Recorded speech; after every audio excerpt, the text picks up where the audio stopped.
In this lecture, you're going to see how to write your first program in C++.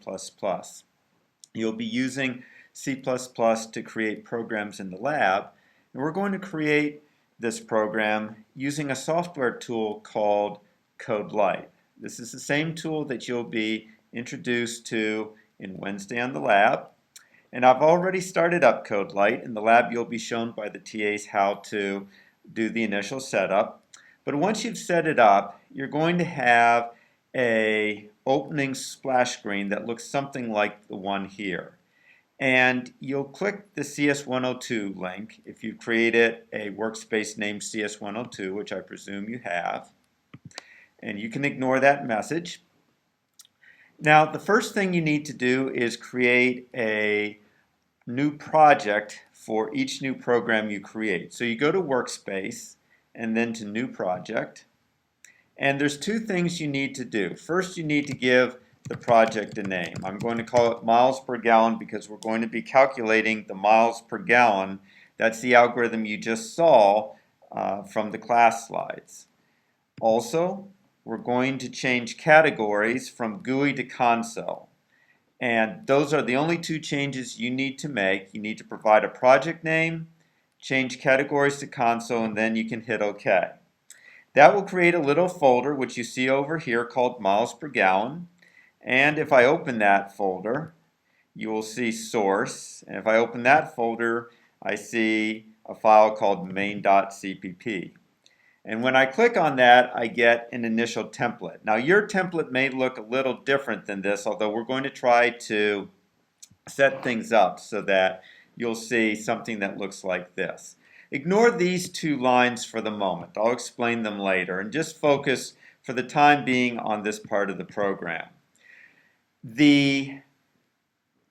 Every program starts with the word main and has this, what we call a reserved keyword int before it. You'll just copy it like this, along with these curly braces, which contain your program text. Between the curly braces is your program text. And I'll be explaining that program text in a moment. This is a very simple program that prints out hello world. And we're going to do something more complicated than that, but just to give you an idea of how to work with CodeLight, if we wanted to run this program, we would go to the Build menu, select Build and Run Project, and it will pop up a window, and you see, there is some jumble on the screen, but you'll see hello world, which is what this program prints out. And I know I have not explained yet what cout means or endout, but the idea is we printed hello world and then we returned. So now I'm going to create the program for calculating miles per gallon, and we're going to go through it step by step and give you a more detailed explanation of everything. So the first thing I'm going to do is enter that division statement, because that was the heart of our algorithm, which is that miles per gallon is equal to miles driven divided by gallons consumed. And this just looks like a normal arithmetic statement, except that I'm putting a semicolon at the end of it. Semicolons are important in C++, just like periods are important in the English language. So periods terminate sentences in the English language. When you're reading a novel, you know when one sentence has ended and the next begun when you see a period. Well, for C++, the same function is performed by the semicolon. When our C++ compiler sees a semicolon, it knows that this statement has ended and the next one is about to begin. Well, it's not enough to simply write this statement. For one thing, we don't know how to, what values to use for miles driven and gallons consumed. So one of the first things we're going to have to do is ask for some inputs from the user. And to do that, we're going to actually prompt the user to enter each of the two inputs, miles driven and gallons consumed. So you already saw that we could use cout along with this less than operator to print a message to the screen. In this case, we're going to say, please enter miles driven. And this, you can think of this less than, we call it an operator. In the English language, you might think of it as a verb. It says to output what is on the right, which in this case is the string, please enter miles driven, to the thing on the left, which in this case is a variable that we called cout. It represents this output that I just popped up. So when I write less than, put cout on the left, I'm saying I want some string to be produced on my monitor. And C++ will take care of popping up a window to display the string. cout, by the way, stands for console out. You'll hear console a lot in this class. We often call the window that gets popped up the console. And that's because back in the 1950s, the console kind of referred to the keyboard, and now we really more refer to it as the window in which you're able to do input and also get output. Okay, well that prompted the user, but we need to get input we need to read the input that the user is going to type in. And the way we're going to get that input is using the greater than operator. And we're going to read that input into miles driven. Now miles driven and gallons consumed and miles per gallon are variables where we can store scratch information and save it for a brief period of time. You may remember from the previous lecture that we talked about RAM, random access memory. Well, and that you could divide random access memory into smaller chunks and label them. Well, that's what we're doing here. We have three variables: miles driven, gallons consumed, miles per gallon. And we want to be able to store values in them. So the first value that we are storing a value in, or first variable that we're storing a value in, is miles driven. And notice that the greater than sign is now pointing in the opposite direction because we're in effect saying take input from console in and put it in miles driven. So again, a little like the English language. Here's our noun, then our verb, and we're doing it to this other nouns. So we also want gallons consumed, so we'll prompt the user to please enter gallons consumed. And we'll also read that into the variable gallons consumed. Okay, so now we've got our values into miles driven and gallons consumed. And this statement right here is going to calculate miles per gallon. But there's still an issue of needing to write that output out to the user so the user can see what we calculated. And to do that, you've already seen how we can output something to the screen, a message to the screen using cout.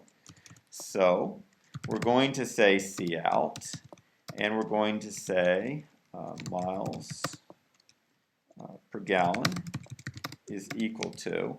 But in addition to that, we need to actually print the value of the variable we computed, which was miles per gallon. And actually, I just realized I got my arrows wrong. They should be pointing towards cout. The final thing I'm doing here is I'm saying that I want a new line to be printed at the end of my output, and that's what endl does. You'll see a bit more about that when we actually produce our output. So now we have the basic elements of the program. We got some input from the user. We calculated our result using our algorithm. And now we are outputting the values to the user. Now I could try to go ahead and ask the computer to execute this program. It turns out that it would be unhappy. In fact, let's do that. In order to run this program, you already saw that I basically need to invoke the compiler, which I can do by either saying build project, or I can say build and run if I want to both build and run it. I always want to both build it, and then once it's been translated into a program that the computer can execute, I want to run it. So I always just say build and run project. And it goes ahead, and notice it says build ended with errors. Continue. Well, there's no reason to ever continue when you have errors, so you might as well say no. And now it actually tries to help you out. As you see down here, we have some error messages. And of course, it tells you the line. And helpfully up here, we have some red arrows that show us where the errors occurred. And the three error messages actually all have the same rough idea that we did not declare each of our three variables. Well, C++ is very picky about this. Think of C++ as being like your 6th, 7th, 8th grade English teacher. Very picky about your grammar. Well, C++ doesn't let us use variables before we declare them. It wants to know, in particular, what type of value we want to put in our variables. There's different types of values. There's integers. There's real numbers like 6.895. And there's strings. So those are three types of values right away that you might store in a variable. And C++, like I said, very picky. It wants you to declare exactly which type of value each variable will be storing, and it's going to limit you to putting that kind of value into that variable. So let's go ahead and declare our variables, and we use what is called the reserved keyword int. So there's certain special keywords that mean special things to C++. In this case, int means that we're declaring a number of variables and we want them to store integers. So int is short for integer, and I'm giving it a comma-separated list of the variables in my program. Now, often you would put these on different lines, but I, for the time being, am simply putting them all on the same line. Pretty self-explanatory what they mean. In fact, you should try to choose variable names that are self-explanatory, so that someone else reading your program, such as the TA, has a good idea of what you're talking about. A lot of programmers fall into bad habits of severely abbreviating their names because it's much faster to write a program if you can write variables that say have only one or two letters. But that's a bad habit to get into. You want to use descriptive names even if they're a bit longer. So we've now declared our three variables and told C++ that they're going to store integers. So let's again go up here and see if we can't compile it successfully. And in fact here, because I don't want to run it yet, I just want to show you that it should compile correctly. There we go. Actually it was not. Let's see. Line 13, we have an error. Whoops. Miles per gallon was not declared in this scope. And indeed it was not. Notice the little typo here. Very easy for this to happen. Sometimes you'll look at it, not see what happened. You may have to have a friend just look at it, because sometimes a second pair of eyes or a TA looking at it will help to catch small glitches like this that are easy to miss. So we don't want you to work on your programs with your friends or other students, but it is okay when you sometimes have a glitch like this and you really seem to not see what's going on, to have someone else look. And notice here that actually the second statement, C++ tried to help us out. It said, warning, unused variable miles per gallon. So down here it was miles per gallon. Up here we tried to declare it as miles per gallon. So I take out that one, and now let's give it a try. We will build the project again, and you see some messages down here, and it says build ended, 0 errors, 0 warnings. Very good. That's what we want to see. You see a nice green line here, means we were successful. So now we can go ahead and try to run the program, and we're going to do that, and you see first, very good, it seems to be running. It is asking us to provide a value, so I'll try 100. And now it's prompting us for gallons consumed, so I'll try 20. And there it is, miles per gallon equals 5. So that's very promising, but we shouldn't stop just when we have a single good result. We need to well, before we do that, before we try some other examples, let's just see what happened here. So kind of give you a blow-by-blow description of what was coming off. So the first thing that happened was C++ set aside some memory here for miles driven, gallons consumed, and miles per gallon. The next thing that happened is that it executed this cout statement, and it printed, please enter miles driven. There we see it. And then I, as the user, I entered 100. I typed it in. Then this statement right here read that 100 into miles driven. Then C++ executed this statement, which caused the string please enter gallons consumed to be output to this window. And I entered 20. I typed in 20. And now this statement right here read that value into the variable gallons consumed. Next, C++ executed the statement miles driven divided by gallons consumed. Well, that was 100 divided by 20. The result of that division was 5, and it got assigned to miles per gallon. Hence, miles per gallon equals the value of this division. And finally, I wanted to print out the result of my computation, and I had two strings being printed out. Here's miles per gallon equals, and then a second value separated with the less than was miles per gallon, my calculated value, so here 5. And finally, I wanted a new line character to be printed so that when my prompt came up right here, it would be on a different line. So I, again, separating it with a less than, put endl.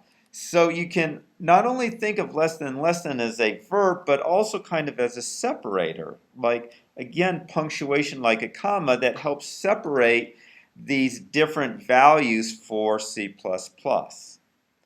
And just to show you what happens if I didn't have this endl in here, it would still work. Notice here we have a nice that Brad Vanderzand's MacBook Air occurs on a separate line from miles per gallon. Okay? Let's try running this, and we'll go again, build and run. And it has to compile it, so that takes a little while. Pops up a mess thing, so 100. Enter 20.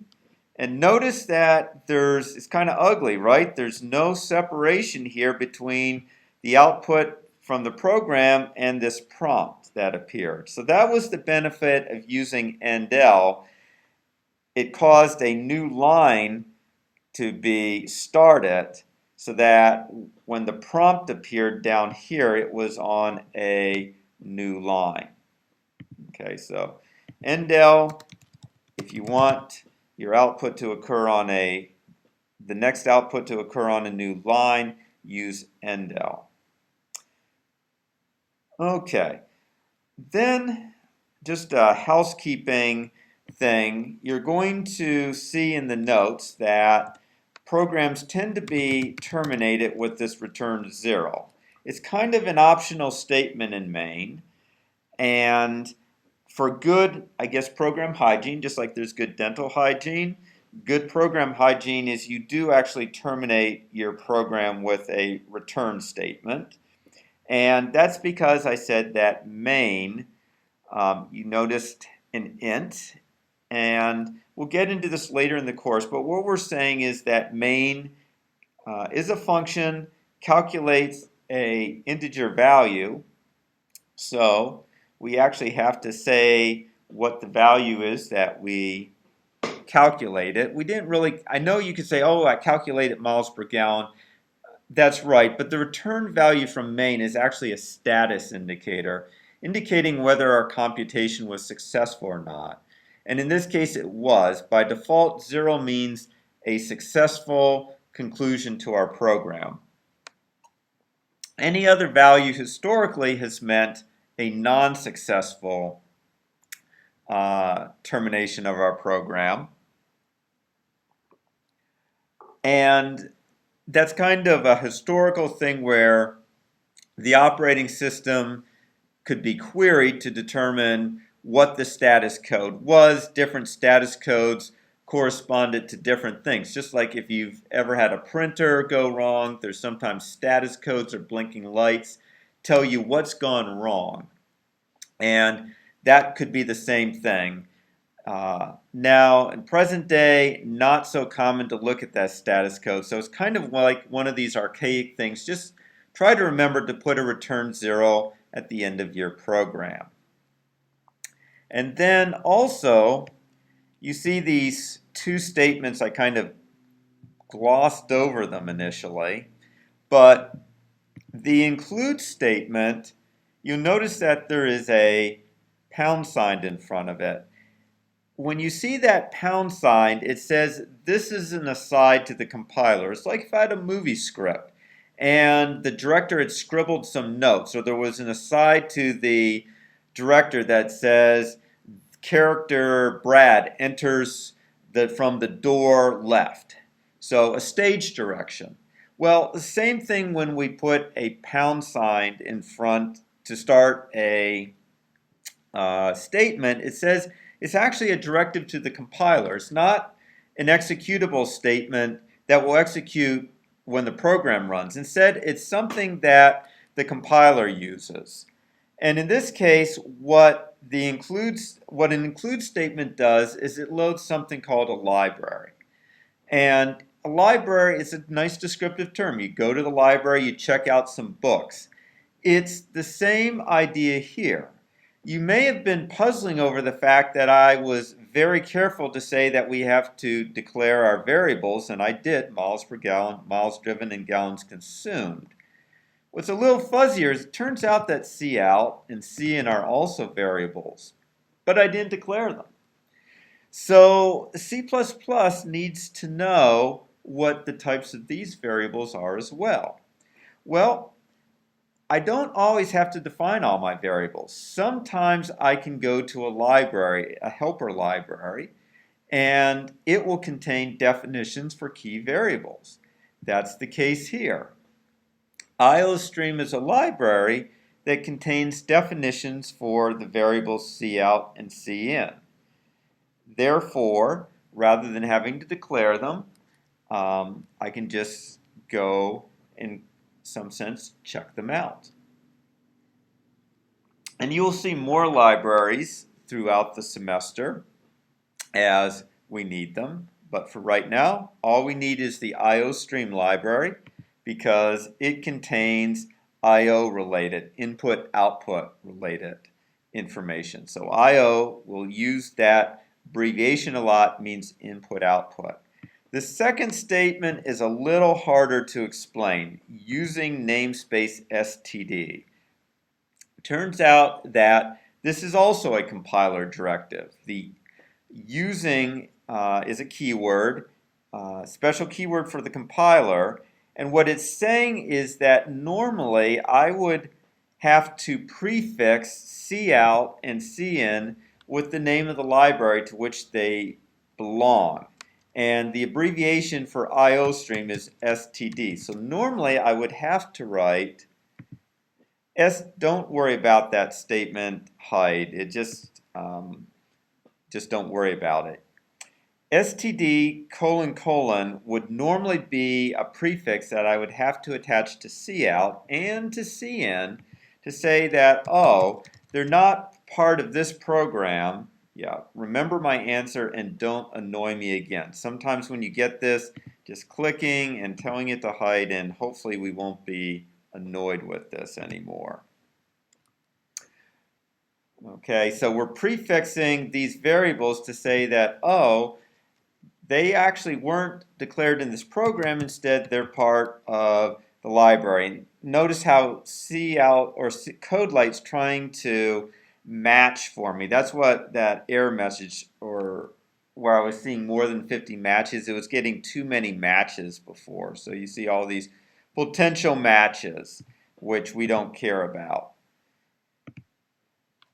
But sometimes it's helpful if you've forgotten exactly how to spell something, it can help you out. So for example, if I was typing, say, IN, and now I pause, notice here it gives me helpfully this int completion. So sometimes if you're not sure what the completion should be, if you double click on its suggestion, it will give it to you.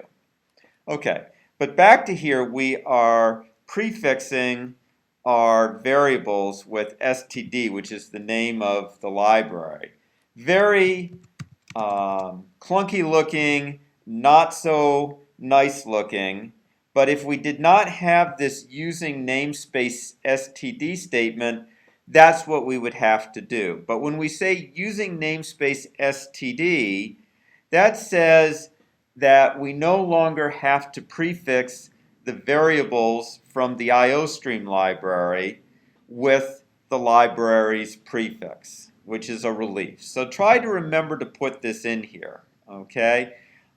If I don't put it in, well, let's get rid of these STDs.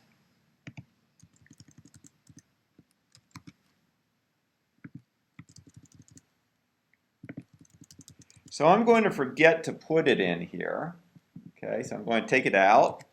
And now if I try to build my project, you'll see I'm going to get an error message. Okay, it says cout was not declared, nor was cin declared. And actually, nor was endl declared. So it didn't know how to find these variables, and that is because I had not written using namespace std.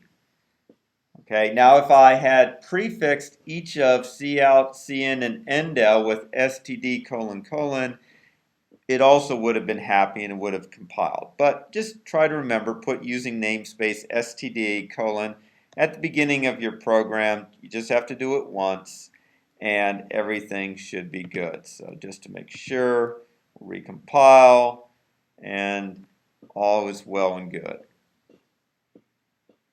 Okay.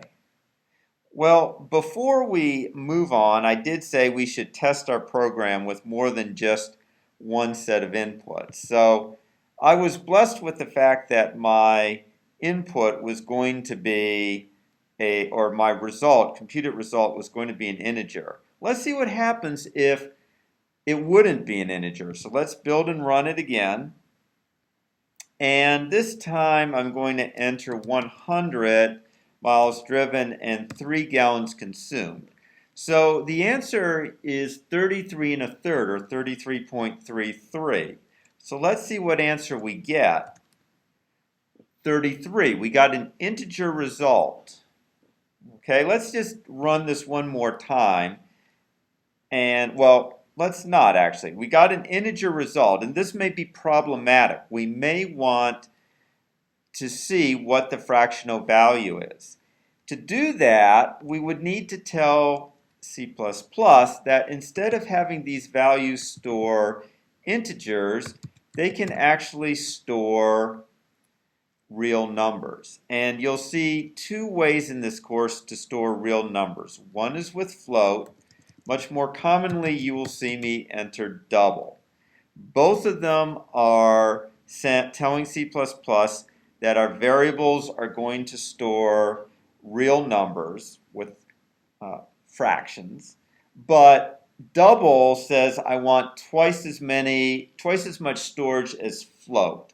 And normally more is better, especially because memory is so cheap these days. That's why you'll always see me using double.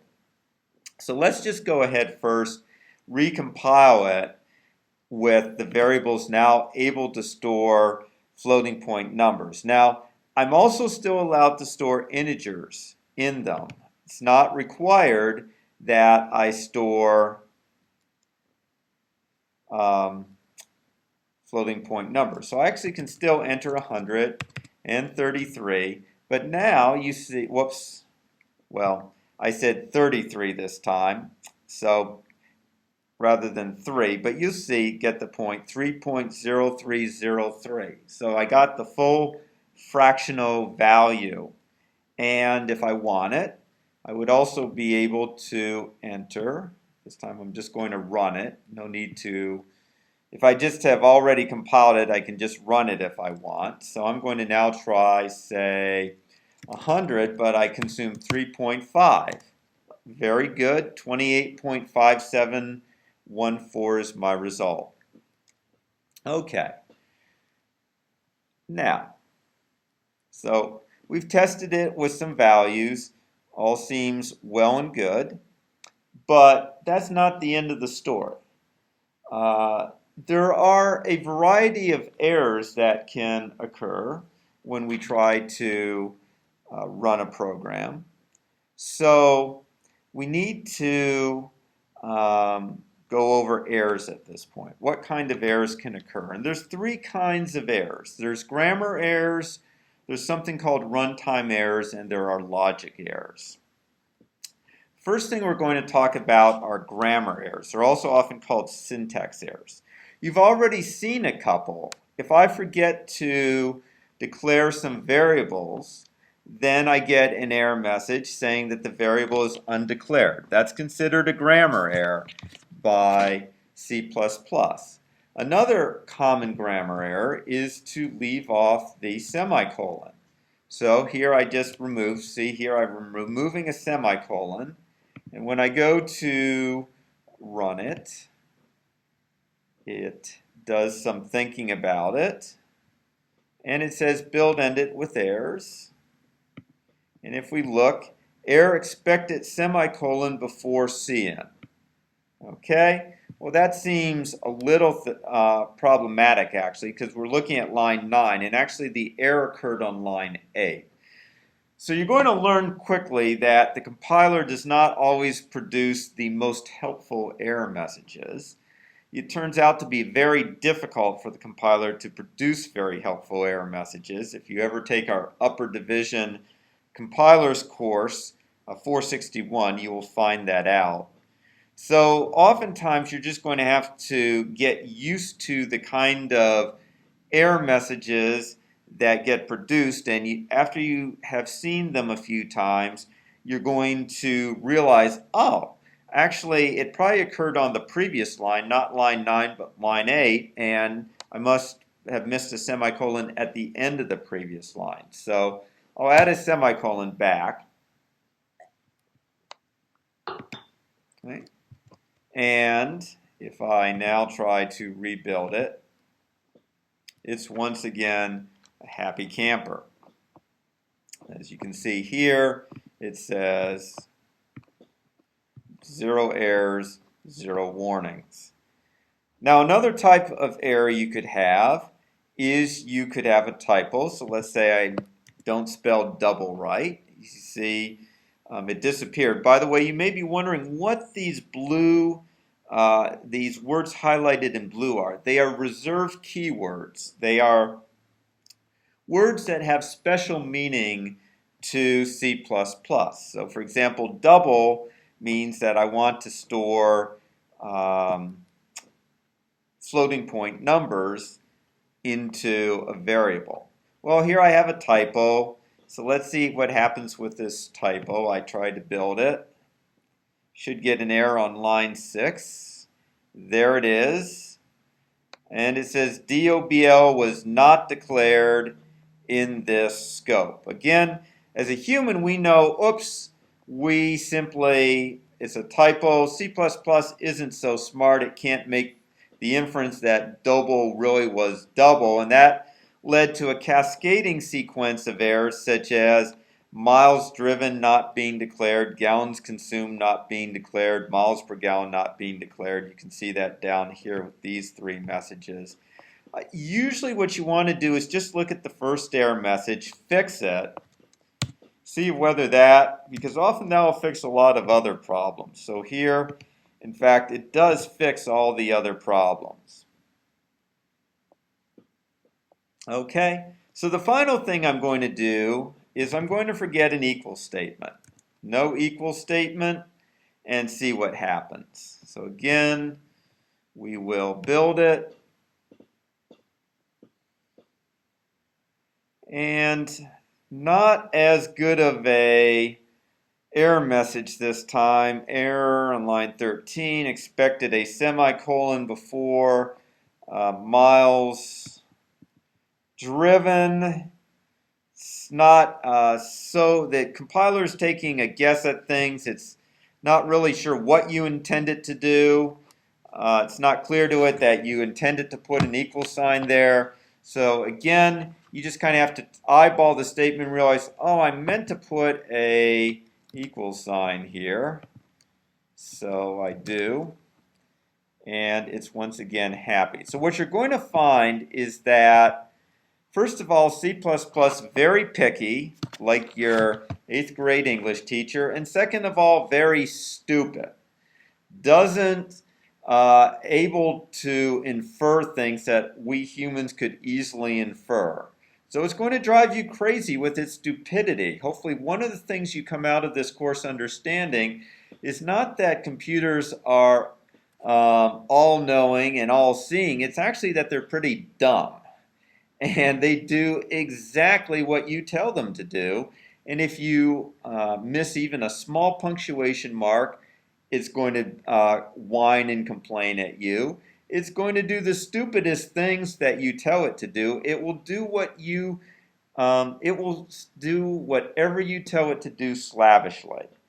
So not a very smart device, actually. Okay, very powerful, but needs some brains to drive it, and that's you. Okay. So those were grammar errors. That's the first category of errors, often the easiest kind of error to fix. The second kind of error is when your program is actually compiled. So grammar errors will cause your program not to compile.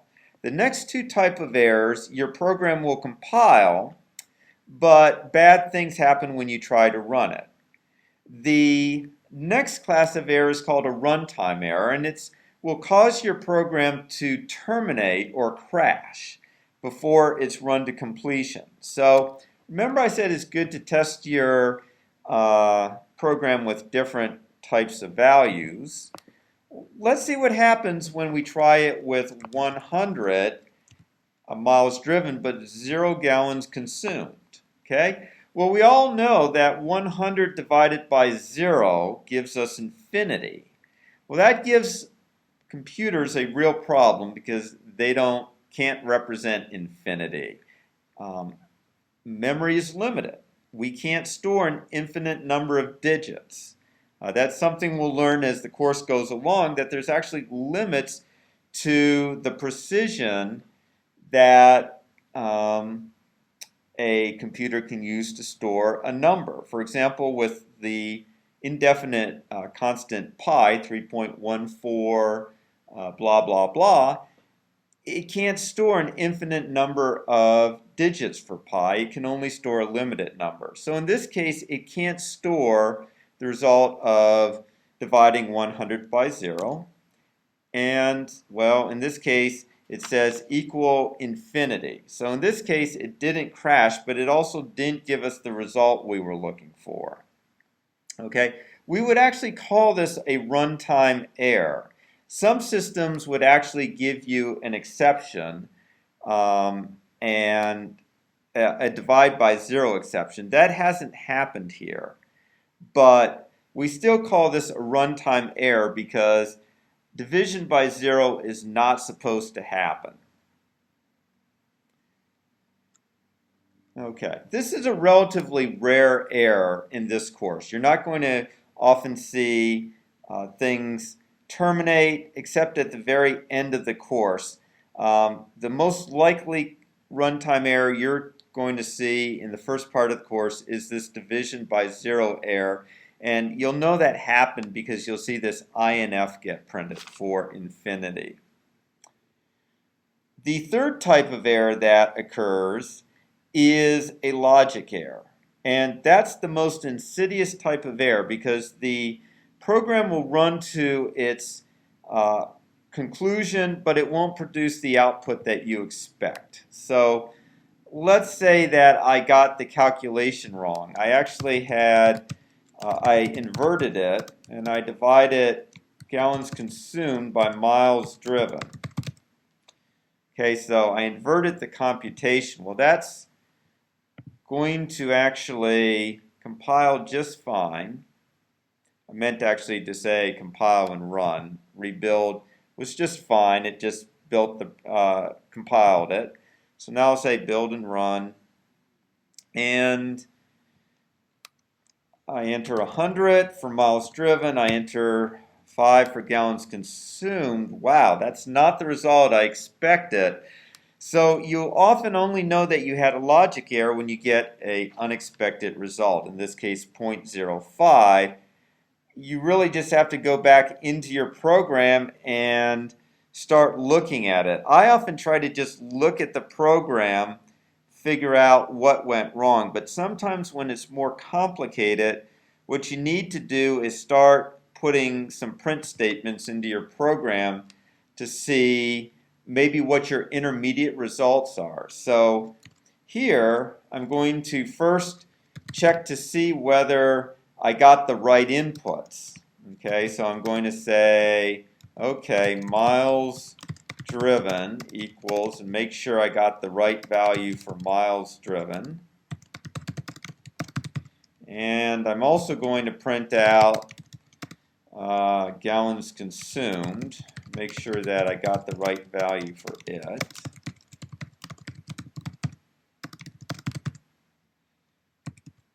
Okay, and then I'm going to try to run it again.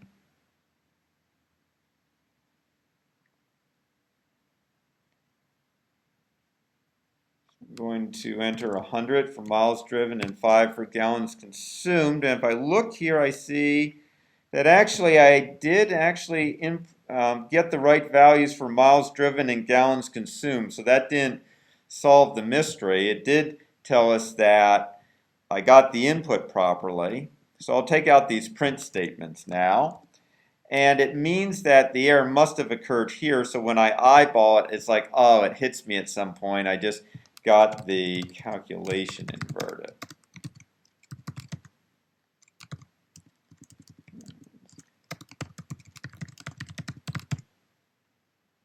Okay, so that we will build and run it one more time.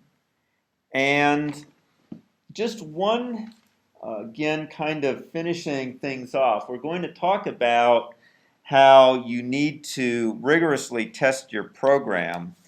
And not to be satisfied with just normal data, you often want to try surprising data, like I checked to see what happened when I entered 0, or I should see what happens, what if I enter a negative number like -5, I get -20.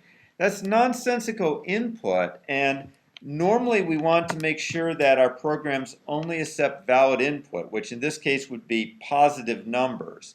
Sometimes we'd want them to be in a range, like say 1 to 1,000 or 1 to 10,000.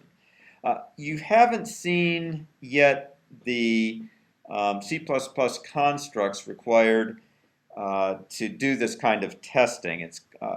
In a few weeks you'll see conditional statements that would allow us to check to see whether we got a negative number or the value 0. Since we haven't gotten that, we can't test for that yet. But bottom line is, don't just test your programs with normal input, but also with nonsensical input.